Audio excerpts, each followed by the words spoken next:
Whether you are in the early stages of investing, getting ready to retire, or planning your estate, you need a financial planner who will guide you on a clear path with honesty and transparency. Shoreline Wealth Management provides clarity through the complexity. Shoreline's system is straightforward. They will understand your financial circumstances, identify goals, analyze current plans, and customize a path to position you to reach your goals. Shoreline Wealth Management is your financial anchor. Visit shorelinewealth.com for more information today. Shorelinewealth.com. Securities offered through LPL Financial, member FINRA SIPC. Securities and advisory services offered through LPL Financial, a registered investment advisor, member FINRA SIPC. Welcome to the Financial Wake-Up Call podcast. I am your appetizer round, Vin Avenue. Dave Crossan is your host, guiding through your financial journey each and every week. And, Dave, I know you and I have enjoyed talking about food over the years, and it's important to have a good balanced diet. And you know what else? While you're filling up your plate at the buffet, good financial buffet is good for you. And filling up your plate, balancing your finances and balancing your financial life and choices is all too important. Buddy, so, love the intro. Thank you so much. What do we got cooking on the financial podcast? You know what, Vin? This is very important, and I'm glad that I had these different conversations this week, because on a previous podcast, we talked about estate planning mistakes, and they can happen. That's right. Very little things can creep in there and create problems. And one question I got from a couple different clients, and they had listened to the podcast, and they were asking about, well, David, what if we just made things a little bit more simple for our estate planning rather than go to the effort to have a power of attorney? Why not just put one of our children on, as say, a joint owner on our accounts? And so I wanted to talk about that, and I'll give you kind of the pros and cons to doing that. So let's back up a second here and talk about, say, a financial power of attorney. And what that basically is, and there are two different types. You can have a durable, which basically means I have a document, Vin, and it gives you, say you are my power of attorney. And while I'm alive, it gives you the ability, if you're in possession of it, to handle different duties or responsibilities or tasks that are in there. Okay. You can handle it. Maybe it says in there that you can pay my bills or pay my taxes or whatever the situation is. It will clearly outline those abilities. Let's say for whatever reason I'm going to be in the hospital, I can't handle my financial affairs, and I'm giving you that ability. I've got a durable power of attorney. You've got the document. You can go to the various financial institutions, provide it to them, and have the ability to handle all of those different options, if you will, responsibilities or duties with having that power of attorney that's a durable.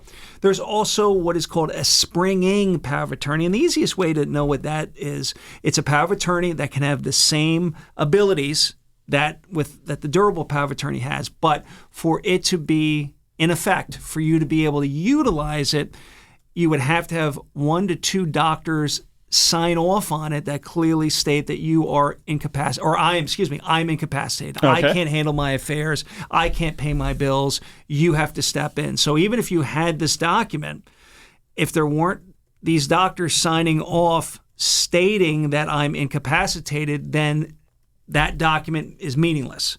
So for it to be in effect, it would have to be a situation where doctors have signed off that I can't handle my affairs. Then the document is valid. You would go with that and the sign off from the doctors to then go to the financial institutions to be able to then have the different abilities, if you will, to handle my financial affairs.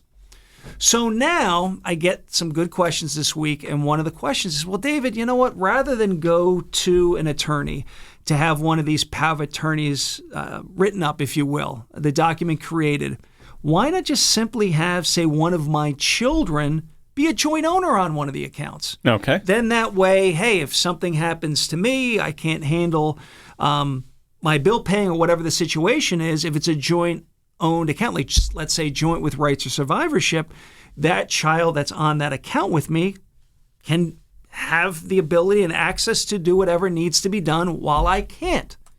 Well, let's talk about that. A couple reasons to answer this question, can that happen? Yeah, or would that actually work? Yes, it would work, because that joint owner would have the ability to pay bills, do whatever needs to be done if you cannot, because that person is the joint owner. They would have that ability. So yes, it does work in that regard. However, then let's talk about different ways that this could go wrong. Okay, so let's go this route. Okay, here we are. Let's say I have 4 children, and I'm going to have one of my children on as a joint owner to me. Okay. So again, if I can't pay my bills, whatever the situation is, my child can go ahead and handle it because they are the joint owner. Well, here's one particular hiccup. If I passed away, Vin, and let's say in my will I wanted each of my children to have 25% distribution of all my assets. Okay. Here is the problem, Vin. This account has only one of my children on there as a joint owner. So remember this. This is key when it comes to following either the will or, say, a titling or beneficiary designation on an account. It will always go the direction of either the titling or the beneficiary designation on an account. So what am I saying? Being that that account is set up with one of my children, a joint account, the example I utilized, joint with rights or survivorship, if I pass away, that child will get those proceeds. That will go directly to that child. So hiccup number 1, my intention was when I pass away to have all of my assets be split up 25% to my children. Well, now 100% of that account went to that child that I was joint with rights or survivorship on the titling. Okay. So that's a big issue. It doesn't follow the plan the way I wanted it to be set up. Again, if there was a durable power of attorney or springing power of attorney available, was prepared by an attorney, whatever child or all of my children, depending on how I wanted to set this up, could have this document presented to a financial institution. Let's say it's a durable power of attorney and it's that same child that was joint or was on the joint account with me.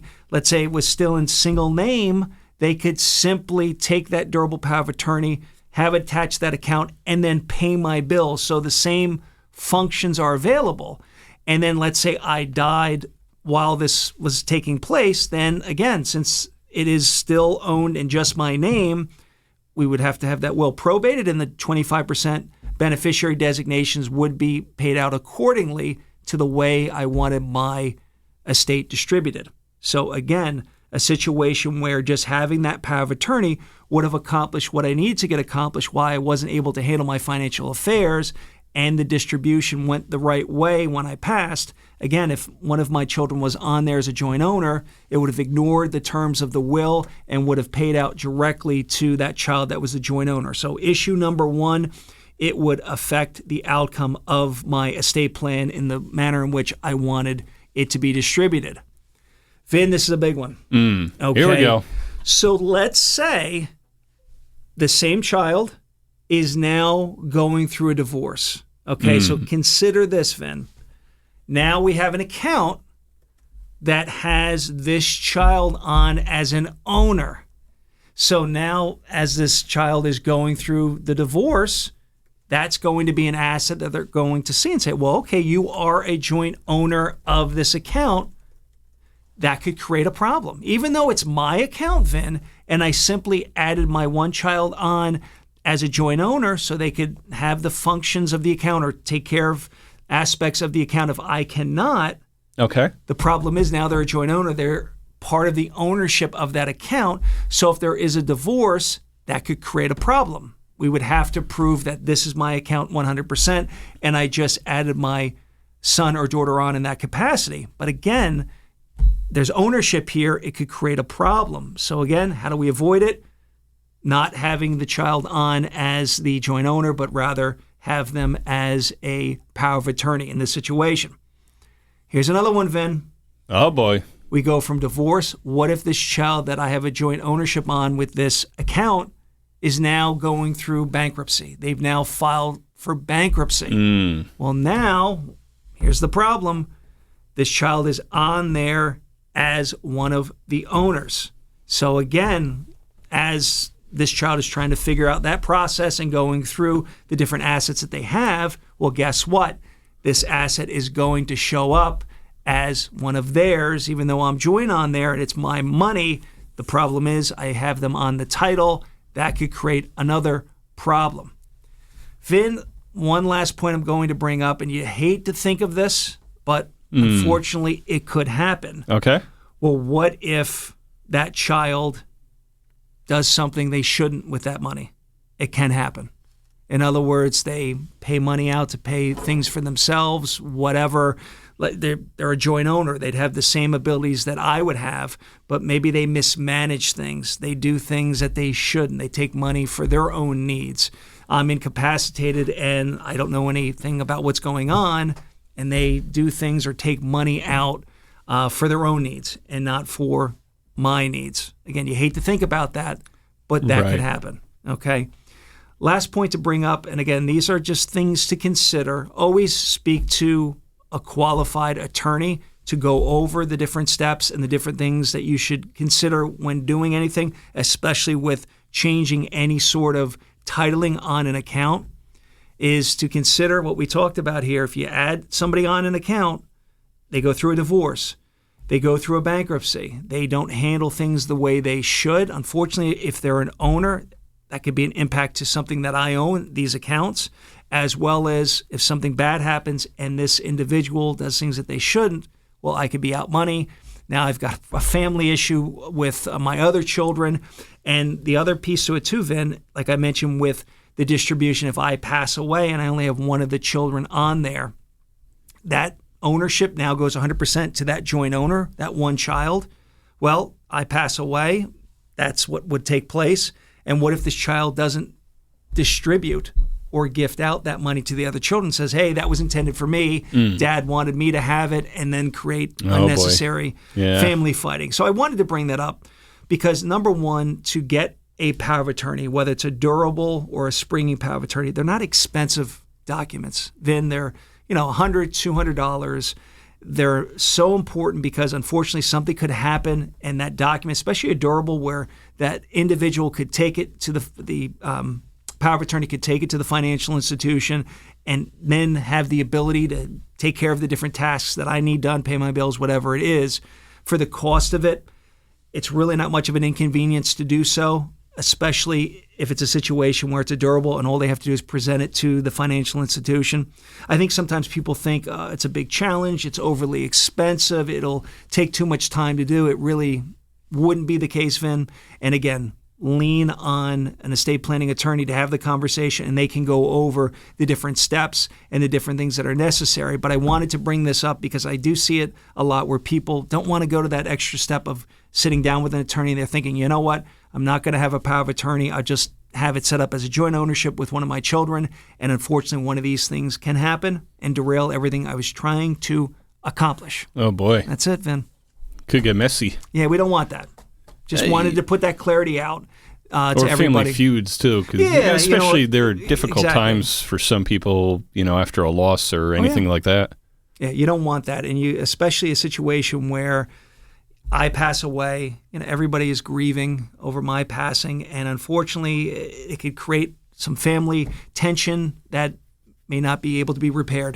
And that would be just absolutely awful. It's just fighting over the finances. Yeah, it's tough. I see it too many times. So I like to position this out here, provide this conversation, if you will, to people or to different points or topics so that people can look at it now and plan accordingly. Dave, certainly an important but a difficult conversation to have. But people should plan ahead now, at least have that conversation, even if they don't have a loved one who has passed or who is in, has a terminal illness or anything. But how can they go about getting in touch with you at Shoreline Wealth Management to have this type of conversation so that they can at least build up a game plan for what to possibly do down the road? Absolutely, pal. I appreciate that. Let's start with a phone number, 732-902-7880. But of course, you can visit us at shorelinewealth.com. And hey, come visit us with this nice weather now. There we go. We're in Manchester and in Manahawkin. you go. See, the trees are blooming, grass is growing green, everything's happening. And then you could just take that drive over to Shoreline Wealth Management, go see Dave Crossan, discuss any number of financial-related topics, and he will guide you on that journey to financial success and financial conversations and everything. So feel free to get in touch with Dave Crossan and Shoreline Wealth Management. Another good podcast in the books, Dave. This was a good one for the people. Thank you very much. You could listen to the rest of the Financial Wake Up Call podcast anytime on Spotify, Apple Podcast, or the 94.3 The Point app. And just get yourself caught up to speed. Share it with your family and friends, the Financial Wake Up Call podcast with Dave Crossan. The opinions voiced in this podcast are for general information only and are not intended to provide specific advice or recommendations for any individual. This information is not intended to be a substitute for individualized legal advice. Please consult your legal advisor regarding your specific situation. Securities and advisory services offered through LPL Financial, a registered investment advisor. Member FINRA, SIPC. Whether you're in the early stages of investing, getting ready to retire, or planning your estate, you need a financial planner who will guide you on a clear path with honesty and transparency. Shoreline Wealth Management understands that you're more than your money, and they strive to help you realize your best life as they align your finances with your goals. Best of all, Shoreline's straightforward approach will include you in the process. Shoreline Wealth Management is your financial anchor, committed to helping you weather life's storms. Visit ShorelineWealth.com for more information today. ShorelineWealth.com. Securities offered through LPL Financial, member FINRA, SIPC. Let's face it, investment concepts and financial planning can be very intimidating and confusing. Shoreline Wealth Management addresses that feeling head on. Their goal is to educate you while offering financial advice without buzzwords and jargon. Shoreline includes you in the process and makes you comfortable every step of the way. Shoreline Wealth Management is your financial anchor. Visit ShorelineWealth.com for more information and start your financial journey with comfort and security today. Shoreline Wealth Management with offices in Manchester and Manahawkin. Securities offered through LPL Financial, member FINRA, SIPC.